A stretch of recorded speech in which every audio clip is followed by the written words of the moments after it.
নমস্কার বন্ধুরা, ছুমাস কিচেনে তোমাদের সবাইকে স্বাগত। আশা করি বন্ধুরা তোমরা প্রত্যেকেই ভালো আছো এবং সুস্থ আছো। আজকে আমি তোমাদের সাথে রেসিপি শেয়ার করব, একদম হেলদি রেসিপি। এবার সকালের জলখাবার এটা কিন্তু তোমরা করে নিতে পারো, খুবই ভালো একটা রেসিপি। এবার দেখো রুমালি রুটি করে দেখাবো। এবার সবার প্রথমে এখানে ময়দা নিয়েছি আর অল্প নুন দিয়ে আর একটুখানি তেল দিয়ে আমি এটা মেখে নিচ্ছি, একটা ডো করে নেব। খুব বেশি শক্তও না, খুব বেশি আবার নরমও করব না। এবার ডো করা হয়ে গেছে। এবার ঢেকে 10 মিনিট রেস্টে রেখেছিলাম। এবার ডোটাকে আরেকবার একটু মেখে নিলাম। এবার একটা লেচি কেটে নেব।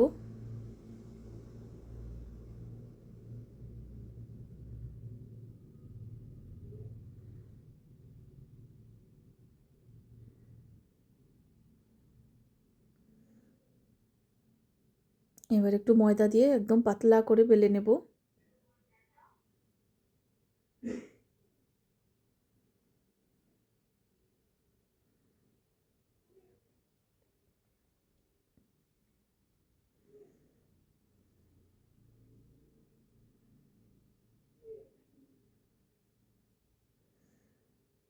দেখো একদম পাতলা করে কিন্তু বেলে নিয়েছি। দেখো হাতের তালুর মধ্যে নিলে পুরো দেখা যাচ্ছে হাতটা।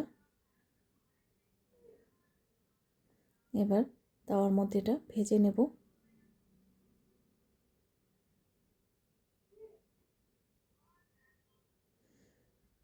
এটা কিন্তু আর সেঁকবো না, এইভাবে তাওয়ার মধ্যে এটা এরকম করে দুই পাশটা উল্টে পাল্টে নামিয়ে নেব।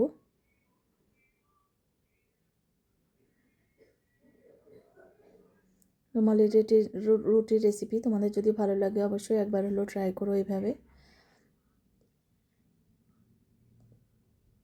আর তোমরা যদি সুন্দর সুন্দর রেসিপি পেতে চাও আমার ইউটিউব চ্যানেলটি অবশ্যই সাবস্ক্রাইব করে রেখো। আর যদি ফেসবুক থেকে দেখো পেজটিকে ফলো করো। দেখো আমার সবগুলো ভেজে নেওয়া হয়ে গেছে। দেখো আমি ভাজ ভাজ করে রেখেছি, তাহলে কিন্তু এটা অনেকক্ষণ নরম থাকবে। দেখো কতটা পাতলা,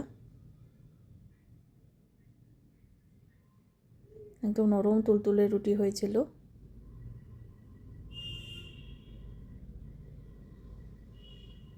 আর উষ্ণ গরম জলে কিন্তু ডোটা আমি মেখে নিয়েছিলাম। উষ্ণ গরম জল নেবে, তাহলে খুবই নরম হবে। আর সাথে আছে পনিরের তরকারি আর হলো আলুর দম।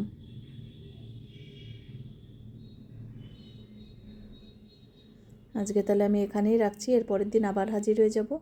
তোমরা সবাই সুস্থ থেকো, ভালো থেকো। টাটা বন্ধুরা।